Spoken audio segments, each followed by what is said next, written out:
Na alipokwisha kusema hayo, alitangulia mbele, akapanda kwenda Yerusalemu. Ikawa alipofika Bethfage na Bethania kwenye mlima uitwao Mzeituni, alituma wawili katika wale wanafunzi, akisema, enendeni mpaka kijiji kile kinachowakabidhi. Mtakapoingia ndani, mtaona mwanapunda amefungwa, ambaye hajapandwa, na mtu yeyote bado mfungueni, mkamlete hapa.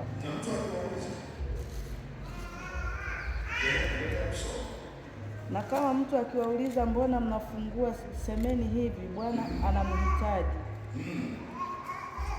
Na wale waliotumwa wakaenda, wakaona kama alivyowaambia. Na walipokuwa wakimfungua mwanapunda, wenyewe waliwaambia, mbona mnamfungua mwanapunda? Wakasema, Bwana ana haja naye.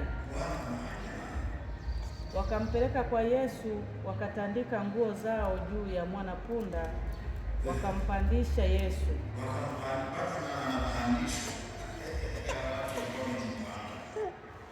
Na alipokuwa akienda, walitandaza nguo zao njiani.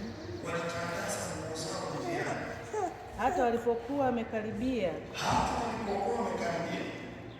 matelemko ya mlima wa Mzeituni, kundi zima la wanafunzi wake walianza kufurahi na kumsifu Mungu kwa sauti kuu kwa ajili ya matendo yote ya uweza walioyaona.